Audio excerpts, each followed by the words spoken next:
Bonjour, alors aujourd'hui je vais essayer de vous expliquer un petit peu mieux comment simplifier une fraction. Alors déjà j'espère que tout le monde a compris que si je prends 2 quarts de pizza c'est exactement pareil qu'une demi-pizza. C'est exactement la même chose, donc je peux dire que c'est égal.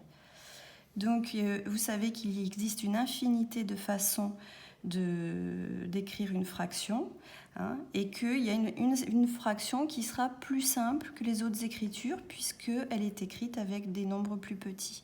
Donc c'est le but du jeu là, c'est comment je peux simplifier une fraction.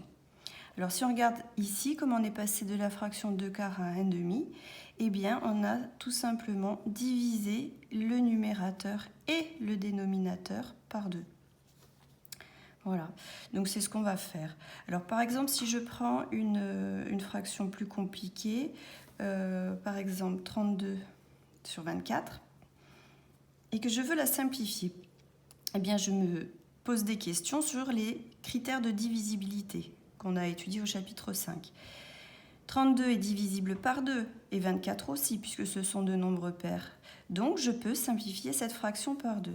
Donc je divise par 2 le numérateur et le dénominateur, et du coup ça me fait 16 douzièmes.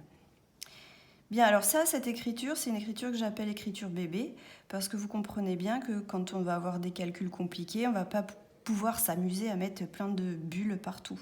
Donc il y a une écriture que vous devez apprendre maintenant en 5e. Donc c'est la même chose, je pars de 32 24e, je me pose les mêmes questions, je me dis je vais diviser par 2, mais au lieu de faire des petites bulles, je vais dire je vais diviser par 2, donc je fais apparaître le 2. 32, c'est 2 fois combien? C'est 2 fois 16. Et 24, c'est 2 fois combien? C'est 2 fois 12. Donc je vais le disposer comme ceci. Et une fois que j'ai écrit mes multiplications en haut et en bas, et que je retrouve le même nombre en haut et en bas, je barre. Je simplifie par 2. Donc j'obtiens 16 douzièmes. Mais c'est encore divisible par 2, donc je pourrais continuer. Donc je continue. 16, à la place de 16, j'écris 2 fois 8, je fais apparaître ce 2. À la place de 12, je fais apparaître le 2, c'est 2 fois 6. Donc je barre les 2, ça fait 8 sixièmes. Mais c'est encore divisible par 2. Donc, je continue de casser le 8 dans la multiplication. 8, c'est 2 fois 4. 6, c'est 2 fois 3. Je barre les 2, ça fait 4 tiers. D'accord?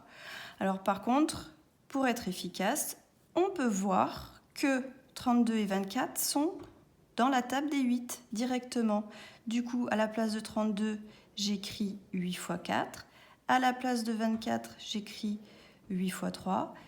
Je barre mes 8 et j'ai tout de suite le résultat. Donc c'est plus efficace d'essayer de trouver un diviseur commun au numérateur et au dénominateur, le plus gros possible. Donc là, il faut que vous connaissiez bien vos tables de multiplication. D'accord? Les 3 choses là sont valables, mais évidemment, ça c'est la meilleure méthode. Alors j'espère que vous avez bien compris et vous m'envoyez des messages si vous avez des questions.